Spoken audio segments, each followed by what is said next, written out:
વર્ષો પહેલાની વાત છે. આઈ જાનબાઈ ડેરડીમાં રહીએ, આખું ગામ આજુબાજુનો વિસ્તાર માં કરે. બહુ માને ચરણે આવી અને બધાય માને પૂછ્યા વગર કામ ન કરે. એમાં દુષ્કાળ પડ્યો, કાળ પડ્યો અને કાળ પડ્યો અને નબળું, હાવ નબળું પર દુષ્કાળ જેવું થયું. પાણી બધે ખૂટી ગયા, કુવા ગાળ્યા, એમાંય પાણી ન આવ્યા. ગામ ભેળું થયું. ભરવાડો પણ ખાસ ગોવાળિયાઓ હતા, બહુ માને ભરવાડો, પટેલો, દરબારો બધા 18 વરણ ભેળા થઈને માં પાસે, એના 18 વરણના વડીલો હતા. એ ગયા કે માં હવે ડેરડી છોડવું પડશે, આ વરહમાં ગીર બાજુ ક્યાંક જવું પડશે. પાણી થઈ રહ્યા છે, પશુને પીવા પાણી નથી. માણસનું તો આડાવડુંથી કરી લઈ, પણ પશુને પીવા માટે માં પાણી નથી, શું કરાય? તેથી જાનબાઈ માં કીધું વાત સાચી છે, પણ આપણે ક્યાંક હારો વાયુ ગાળો ની મોટી વાયુ. એટલે કીધું માડી કેટલી આજુબાજુના ગામ વાળાએ ગાળી, હવ ને ક્યાંય પાણી નું આવ્યું. આપણા ગામમાં એક નવી વાયુ ગાળી, પાણીનું ટીપું ન આવ્યું, ભીની માટી નથી દેખાતી. માં કાળ પડ્યો, કુદરત રૂઠ્યો છે. તેથી ધીરે એક દિન ઊભા થયા. માં જાનબાઈ હાથમાં લાકડી લઈને કીધું હાલો મારી હારે. એ નદીને કાંઠે, નદીમાં નહીં નદીને કાંઠે જઈ અને લાકડીથી આમ ટીહો તાણીને કુંડાળું કરીને કીધું કે અહીંયા ગાળો ને બાપા. અરે માં મરી જાઉં, હેક મરી જાઉં. કા એ માં મહેનત કરીને અટાણે એક તો ખાવાનું ધાન નથી રહ્યા, આ દુષ્કાળ છે. આમાં આવડી મોટી વાવ, તમે કેવડું મોટું કુંડાળું કર્યું, આવડી વાવ ગાળે આખું ગામ ભેળું થઈને કેટલાય સમયે પૂરી થાય ને પછી પાણી ન આવે ને તો માં આમાં પછી તો આમાં ડટાઈ જાય તો થાય. માં હવે હિંમત નથી રહ્યો કે પણ ગાળો તો ખરા. અરે પણ માં મહેનત કરશું નહીં આવે તો, અરે પણ તમે મહેનત તો કરો. કે પણ માં મહેનત માથે પડે તો, અરે આવડ ક્યાં દુબળી છે, એકવાર ગાળો તો ખરા, ખબર પડે આવડ ક્યાં દુબળી છે.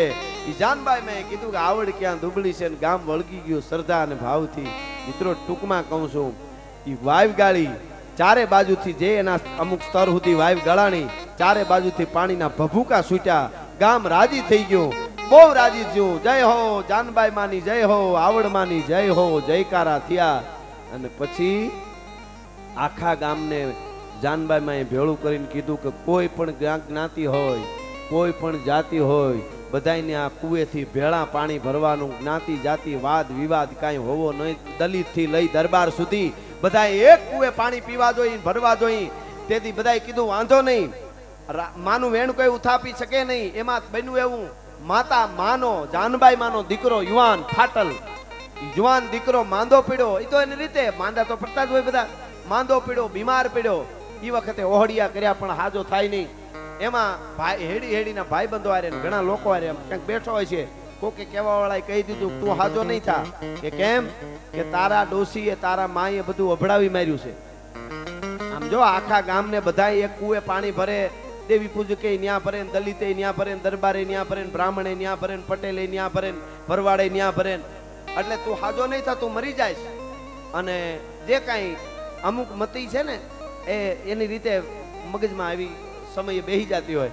એ ઘેરે આવ્યો, માએ કીધું બેટા કેમ એટલો બધો મોડો? તારા હાટુ રોટલા ત્યાર, વાળુની વાટ જોઈને બેઠી છું. બેટા વાળું કરી લે. નહીં મારે વાળું નથી કરવું. તારી તબિયત બરોબર નથી મારો ભાઈ, ખાઈ લે ને મારો વિહામો. મારો બાપ માં હો કે છે, હગી માં. મારે નથી ખાવું, હું હાજો નહીં થવાનો. એવું થોડું હોય બેટા હમણાં હાજો થઈ જાય. ના હું મરી જવાનો. બેટા આવું કામ બોલ કે માં આ તારા કારણે હું મરી જવાનો. દીકરો કે છે માને સાંભળજો, મારા કારણે? કે હા. કા? કે આખું ગામ કે છે ડોહીએ ગામ ભેળવી માર્યું છે, અભડાવી માર્યું છે. બધાએ આયા પાણી ભરે એક જ કુએ. અરે બેટા એવું ન હોય. આપણે ચારણ આયુ માટે તો બધા હરખા હોય બેટા, એવી વાત ન કરાય, પાપ લાગે. આ તો ભગવાનના મોકલેલા બધા છે. ભગવાન રામ સબરીના હેઠા બોર ખાતો હોય તો એ પરમાત્મા પરાત્પર બ્રહ્મ તે આપણને એવું કોણે શીખાડી દીધું? ઘડીક આવું કીધું કે નહીં માં, હવે તારો દીકરો તારી સામે કહે છે તારે વાળું દેવું છે, મને ખાવડાવવું છે, ખાવા દેવું છે તો સાંભળી લે માં, તો જ હું જમીશ, તો જ વાળું કરીશ. સવારમાં મને કુએ જવા દે, વાવે જવા દે. ભાલું લઈને બેહવાનો શું? અને જેનાથી અભડાઈ છે, આભેડસેટ લાગે છે, એ પાણી ભરવા માટે કુવામાં આવે ને ડગલું માંડે ને એને ભાલું પરવી દઉં. અરે બેટા તું શું બોલે? મારું મોત બગાડવું છે તારે? નહીં માં, તો હવે નથી ખાવું. જાઓ, આ તારો દીકરો તારા સામો બોલે છે. સવારમાં સૂરજ ઉગે અને કુએ જેનાથી આભડસેટ લાગે છે એ કોઈ પાણી ભરવા આવે ને ભાલું ન પરવી દઉં તો તારો દીકરો નહીં, અને તેથી બુઢી ઊભી થઈ જાનબાઈ સાંભળજો માં અને દીકરાને કહે છે કે દીકરા હુરજ ઉગે ત્યારે તું ભાલું પરવી દે ને કે હા કે હુરજ ઉગે ત્યાં સુધી જીવતો રહેવા દઉં તો જાનબાઈ નો કહેવા ભલા માણસ હું વાત કરે છે આ અસ્પૃશ્યતા નિવારણ અમારી આયુએ કર્યું છે આજ પણ કોક દી ભાવનગર જાતા હોય જાનબાઈ ની દેરડી આવે તો મંદિર તો છે જ પણ કોક દી પૂછ્યો કે રાણા આપાનો પાળિયો ક્યાં છે ઈ હગી જનેતાએ દીકરાને કીધું ફાટી જા અડધી રાતે દીકરાનું મૃત્યુ થઈ ગયું આજે રાણા ચારણનો પાળિયો ત્યાં ઊભો છે ને અમારી જાનબાઈ નું મંદિર છે ભલા માણસ આ અમારી માવડિયું છે એટલે દુનિયા ચારણને દેવ કહે છે અમે અસ્પૃશ્યતા નિવારણનું અમારી આયુ વર્ષોથી કરતી આવી એ ભગવતી એને તમે જાનબાઈ કયો એને તમે રાજલ કયો એને તમે પીઠળ કયો ઈ માવડિયું છે ઈ ભગવતીઓ છે અને એ ભગવતીઓ માટે ભાઈએ અદ્ભુત રીતે આપણો મીઠડો ગાયક સાગરભાઈ ગાયું ગીત પણ મને ગમે છે એટલે હું એક બે કડી એ ગીતની લઉં છું કે અમારી આયુ આજ પણ જાગે છે અને જાગતા રહેવું આપણી આયુને ઈ જ વાલા હોય જે જાગતા હોય જાગતા એટલે તાણે ખવરાવે હું તો અહીંયા રાજલના સાનિધ્યમાં તમને કહું છું થોડું સમજાય તો યુવાધનને ખાસ આજે જે 18 વર્ષથી લઈને 25 વર્ષના યુવાનને કહું 25-30 વર્ષના તમારા જે ગામમાં તમે રહેતા હોય ત્યાં થોડી ઘણી સરકારી જમીન પડી હોય ત્યાં ઝાડવાના વન બનાવો અને ગામને ક્લીન રાખો એકદમ ચોખ્ખું રાખો અમારે એક કરવું અને રવિવારે કે તમને ફ્રી થાવ ત્યારે અઠવાડિયે બેહી અને આઈ રાજબાઈ માની ધૂન લેવી કૃષ્ણની ધૂન આવું બધું તમે ચાલુ કરો આઈ રાજબાઈ કોઈ દી દુઃખ પડવા દે તો મને યાદ કરજો ભલા માણસ જગદંબા કોઈ દી દુઃખ પડવા દે તો યાદ કરજો હા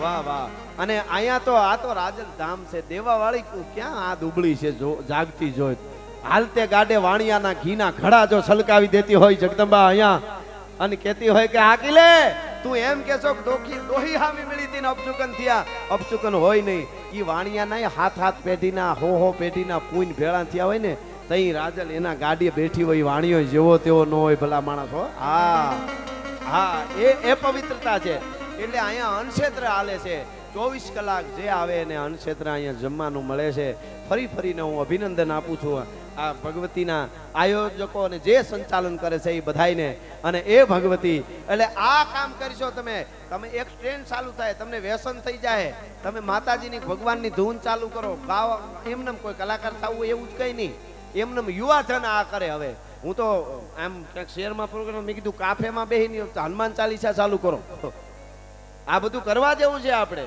કેવા ન કરા ન જેને મેં શરૂઆતમાં કીધું મને આમ વધારે બોલે માફ કરજો જે કેના પેટના છે એવી ખબર નથી એ આપણા ઇતિહાસો ઉપર ન બોલવાના બોલે છે એટલા માટે કહેવાય જાય છે હા એટલે કહું છું કે આ સનાતન એટલે શું તમે માનો છો ગામો ગામ પાળિયા અને રાજપૂતોની 13 કોકદીક સિત્તોડના સાકાને વાંચજો 11 અને 13 વર્ષની દીકરીઓ માથે ઓઢણી ઓઢી અને જેથી જાતા હતા ને અગ્નિમાં પડવા માટે તો 13 ને 11 વર્ષની દીકરીઓ કહેતી હતી માં ઘડીક ઊભી જાવ આ એમને નથી મળ્યો પરંપરા અટાણે માંડવા બાંધીને ધજાવ ફરકાવીને નીકળી છે આપણે રમ્ય ધન્ય લાગે ગપલ નો લાગે એમને હજારો વર્ષ સુધી લોહી રેડાના ધગધગતા ઢૂંઢ દીધા ઢાળ ખળકે રગત બહતી ખાળ દેતા દૈત જુમર દાન મેપત મોખડો હનુમાન ગ્રીધણ ગમક સરતી ગુંડ પ્રકૃતિ ભવાની ભ્રેકુંડ સમહર દેખ ધંભો સુર હરખે ઝૂલ વરવા હુર પાડે ઈરાણી પઠાણ ખાલી પાલખી ખુરસાણ हिंदर पाड़ होता होत मीटे साख डीठा मौत हमला वीर बाजे हाक डमरू शिव शक्ति डाक देवा दानवा जिम दोय लाग्यो मामलो वडलो बैठक बजाड़ी गणवार त्रीजा पोर लग दरबार चौरंग उड बाटा जूठ तेगा जाल बंगल त्रुट अन हुबक तोप ताले हिक जूजे कोण जाले जीक आवा युद्ध कर्या 11 वर्षनी राजपूताणीओ कहेता था दादी घड़ी ऊभी जाओ मां घड़ी ऊभी जाओ मोटा बा घड़ी ऊभी जाओ हवनी पहला अग्नि में मारे पड़वू छे अग्नि ने खबर पड़े कि राजपूताणी नी ज्वाला पासे अग्नि टाटी पड़े भला माणस त्यारे आयु त्यारे धर्म रियो छे अने एवं नबળી વાતો સાંભળતા નહીં નબળા ગીતો સાંભળતા નહીં અમારા પ્રોગ્રામમાં હમણાં એક બેન ઊભા ગાતા હતા ઊંચાથી થઈને કહેતા હતા પૂછો જરા પૂછો मुझे क्या हुआ है मैं कीधुं हड़कवा हुआ है बेन बीजू तो शू कहूं मावड़ियों आटली संख्या में बैठा ने मावड़ियों विनंती करूं पगे लागी अठवाडिये 1-2 वार्ताओं संभळावजो तमारा बाळकोने हाँ अनुपमा नो जोवाय काई वांधो नहीं जराय दुखी नथी सीरीलोए जे हूड काढ्યું हाहू ना हाहरान જેઠ ને દેર ને ભાઈઓ ને દીકરા ને હામાં જે વીખી નાખ્યા છે એવા કામ કર્યા છે સાહેબ. માડી બેઠા ને વધારે માફ કરજો પણ રેવાય નહીં એટલે બોલાઈ જાય છે. સિરિયલ નું નામ હોય પવિત્ર રિશ્તા અને કોના રૂમ માંથી કોણ નીકળે એ નક્કી જ ન હોય તો કેટલા કેટલા એપિસોડો જોવાય છે. હા આપણે તો જા દીકરીઓ કેવા બેઠા છે, કેવા કપડા પહેરીને જા દીકરીઓ ભજન ગાય છે, લોકગીતો ગાય છે. આ ગૌરવ કહેવાય આપણું. હા બાકી જાઓ મુંબઈમાં ઢીંચક હે તમને કરડે કાળોતરો નાગ તમને હવે ક્યાં જઈને વાતો કરવી. હા એની વાત નથી પણ આ પરંપરા માટે જે કામ કરશે એને આ રાજલ ભગવતી ભેળિયા વાળી ભેરે રહેવાની છે. હા જગદંબા ભેરે રહેવાની એટલા માટે આ ગીત કે હજી મારી આઈ જાગે છે રે, આજ પણ જાગે. હજી મારી આઈ જાગે છે રે એવા ભણકાર વાગે છે.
ભરજે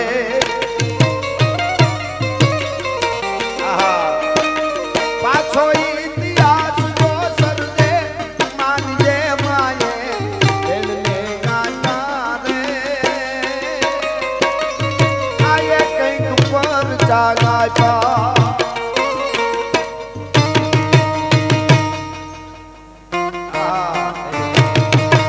આપો આપદે